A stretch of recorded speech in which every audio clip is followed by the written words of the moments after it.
Shalom Sobat Saksi dimanapun berada. Kiranya anugerah, sukacita, kesehatan, kekuatan, dan kecukupan diberikan kepada kita semua. Kita berdoa sebelum merenungkan firman Tuhan. Ya Tuhan, Allah sumber keselamatan, kami mohon hikmat untuk bisa memahami maksud firman-Mu, sehingga kami tidak mudah disesatkan oleh pemahaman-pemahaman yang menyimpang dari maksud Tuhan. Dalam nama Tuhan Yesus kami berdoa. Amin. Kita akan membaca dari kitab Matius pasal 5 ayat 20 yang demikian firman Tuhan. Maka aku berkata kepadamu, jika hidup keagamaanmu tidak lebih benar daripada hidup keagamaan ahli-ahli Taurat dan orang-orang Farisi, sesungguhnya kamu tidak akan masuk ke dalam kerajaan surga. Judul renungan kita adalah memahami maksud Matius 5 ayat 20.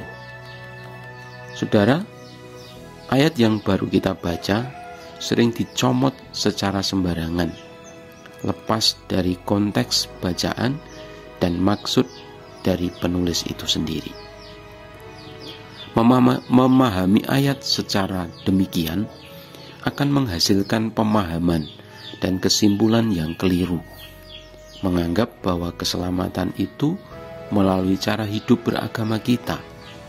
Keselamatan itu diperoleh dengan cara melakukan hukum Taurat. Saudara, kitab Matius adalah kitab yang ditulis oleh Rasul Matius yang ditujukan kepada orang-orang Yahudi untuk menjelaskan bahwa Yesus adalah Raja dan Juru Selamat yang telah dinubuatkan dalam Perjanjian Lama. Dalam kalimat Matius 5 ayat 20, ini adalah bagian dari pengajaran Tuhan Yesus kepada orang-orang Yahudi pada waktu itu, di mana orang-orang Yahudi sangat membanggakan diri sebagai penerima dan pelaku hukum Taurat yang pernah diberikan oleh Tuhan kepada Musa. Kalau dipahami secara seksama, justru kita mendapatkan bahwa kalimat dalam Matius 5 ayat 20 ini merupakan sindiran bagi orang-orang Yahudi itu sendiri. Pada waktu itu, yang menjadi patokan pelaku hukum Taurat adalah ahli-ahli Taurat dan orang-orang Farisi. Namun di mata Yesus, mereka ini tidak sempurna. Yesus berkata di ayat yang lain, ahli-ahli Taurat dan orang-orang Farisi telah menduduki kursi Musa. Sebab itu turutilah dan lakukanlah segala sesuatu yang mereka ajarkan kepadamu, tetapi janganlah kamu turuti perbuatan-perbuatan mereka, karena mereka mengajarkannya tetapi tidak melakukannya. Matius 23 ayat 2 dan 3. Ternyata sekelas ahli Taurat dan orang Farisi belum ada apa-apanya di mata Yesus. Bahkan ketika ada seorang muda yang kaya raya yang merasa diri telah melakukan hukum Taurat, ternyata juga tidak bisa masuk kerajaan surga.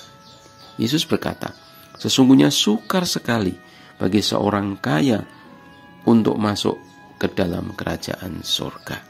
Matius 19 ayat 23. Penekanannya di sini bukan berarti orang kaya tidak bisa masuk surga, tetapi ternyata orang tidak mampu melakukan hukum Taurat secara sempurna.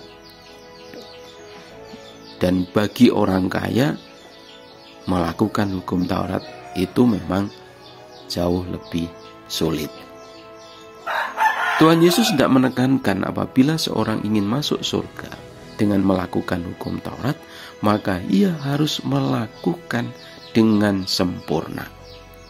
Kita bisa membaca bagaimana Yesus mengajar tentang melakukan hukum Taurat secara benar Di Matius 5 ayat 17 sampai 48. Dan di ayat 48 disebutkan, karena itu haruslah kamu sempurna, sama seperti Bapamu yang di surga adalah sempurna.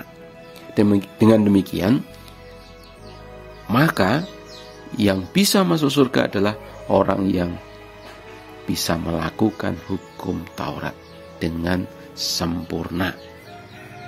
Dan ternyata tidak ada seorang pun yang mampu melakukan hukum Taurat secara sempurna. Jadi saudara, kita jangan bangga bahwa kita telah melakukan hukum Taurat.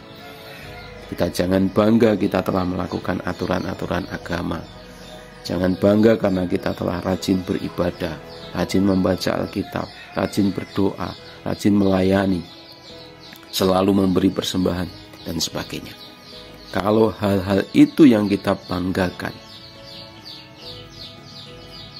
maka Yesus berkata, jika hidup keagamaanmu tidak lebih benar daripada hidup keagamaan ahli-ahli Taurat dan orang-orang Farisi, sesungguhnya kamu tidak akan masuk ke dalam kerajaan surga.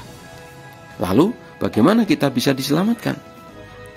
Nantikan renungan saya di kesempatan yang lain. Tuhan memberkati. Kita berdoa. Terima kasih Tuhan, Engkau memberikan pemahaman bahwa keselamatan itu bukan karena usaha kami. Karena serajin apapun kami melakukan firman-Mu, ternyata tidak sempurna. Padahal yang masuk kerajaan surga adalah yang sempurna. Dan Tuhan Yesus datang untuk menyempurnakannya. Ajar kami terus memahami firman-Mu dengan benar. Dalam nama Tuhan Yesus kami berdoa. Amin. Selamat beraktivitas. Tuhan memberkati.